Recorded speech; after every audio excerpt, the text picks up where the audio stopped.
Hey, what's up, everybody? This is Greg. I've had a lot of people reach out to me recently on Discord, YouTube, Twitter, asking about Session 21, Session 22. And rather than try to respond to each and every one of you individually, I decided to make a little update, recap video, just to do that for me. I can send you this way, put it on YouTube, all that kind of fun stuff. So, unfortunately, we had some pretty crippling technical issues during those sessions, and the audio just couldn't really be salvaged for the sake of VODs, in my opinion. So instead of pulling those up and doing, just kind of subpar work, I figured I'll instead script out some highlights of the sessions, and I will fill you all in so that you know what happened, bridge the gap between the end of session 20, the beginning of session 23, so that you are up to snuff and ready to go on YouTube. So, pardon me for reading, but I have notes. I need them. Let's go ahead and do that here. Let's hit you with some highlights. So, starting session 21, we picked up play right where we left off, with the party leaving the Elven Cave behind and traveling the old road towards Hawk's Hollow. The cold winter air kept the road clear as the party made good time up to where the road neared its descent to Hawk's Hollow. It was there that the party saw a group of odd-looking figures wading through the sea of grass towards the party and the road. Deciding to wait and watch the approaching figures, the party was quickly surrounded by a strange group of men dressed head to toe in animal bones and all wearing the horned skulls of local animals as helmets.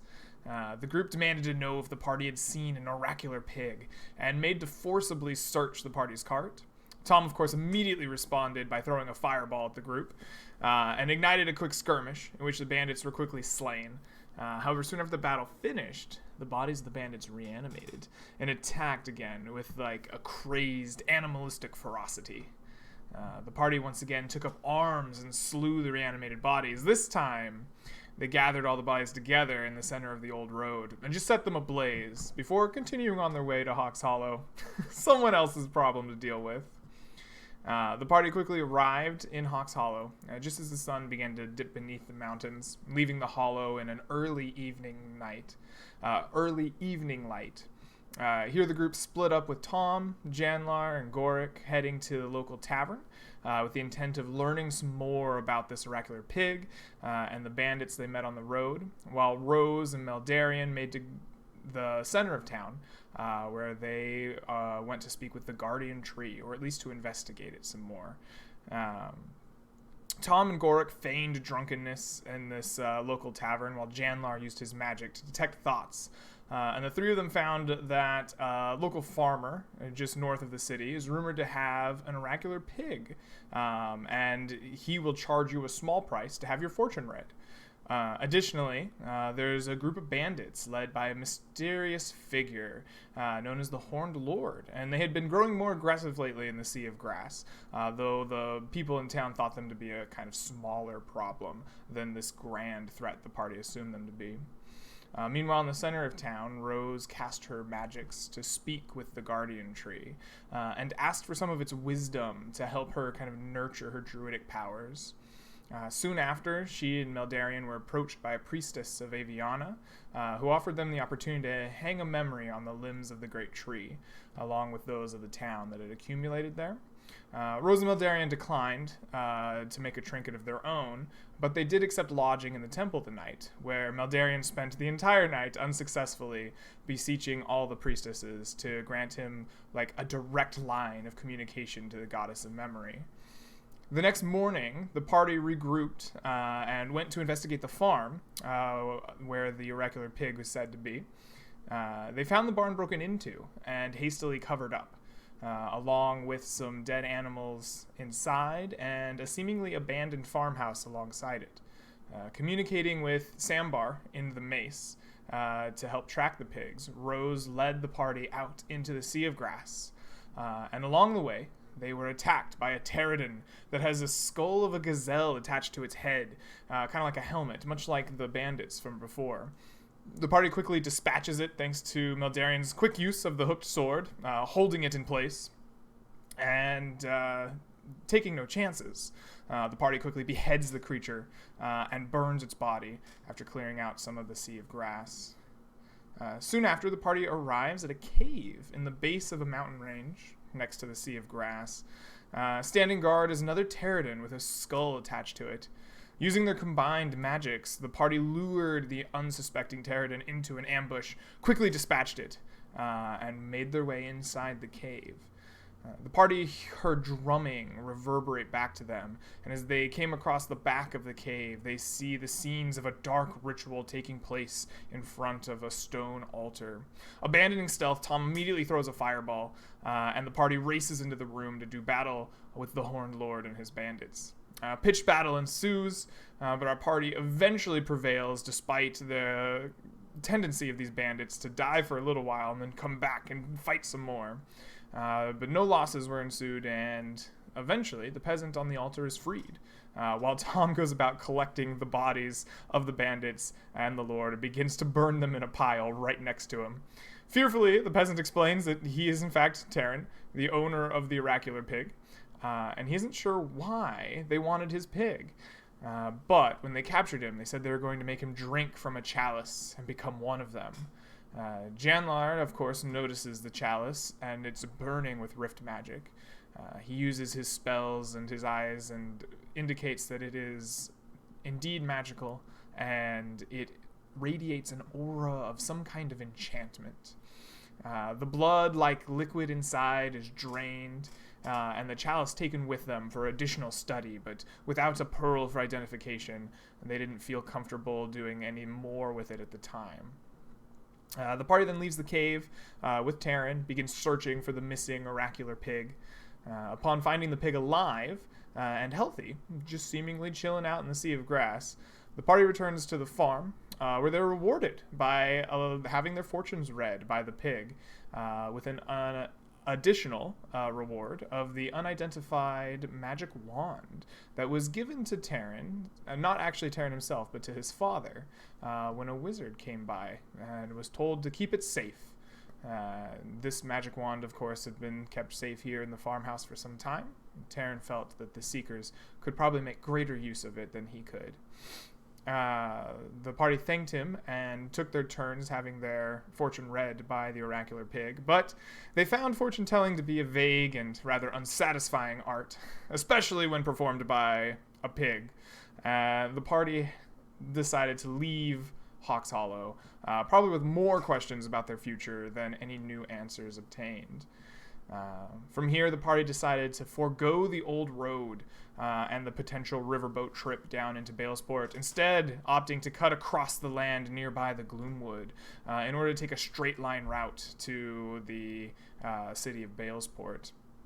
With no road to follow and the weather turning ever colder, with few towns and villages near the Gloomwood, the trek is slow and exhausting for the party.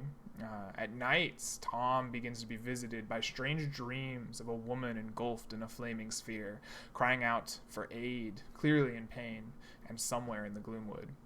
Rose, however, warns against going into the Gloomwood for any reason, as her old home is full of tricks of the mind and grave dangers.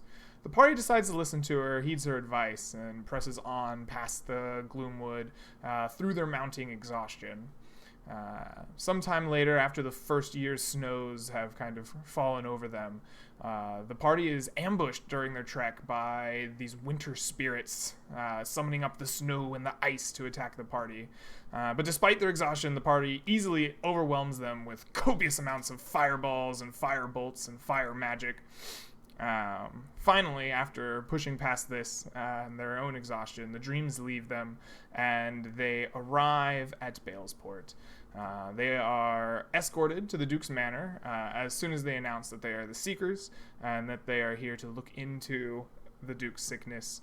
But their investigations initially turn up with nothing. They use their magic to search for disease and poison. They look for curses or fiends or elves or devils, any causes, and they just keep coming up blank everywhere they turn. Tom eventually uses Lesser Restoration, which brings some health and vitality back to the Duke, allowing him to get up out of the bed and to speak and become healthy and hardy for a while.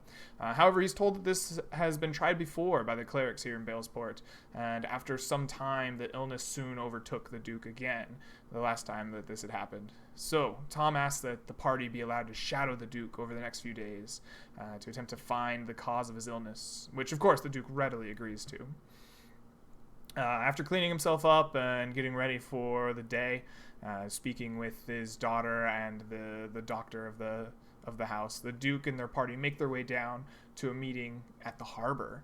There they come upon a very surprised Duchess in the middle of a tense trade negotiation.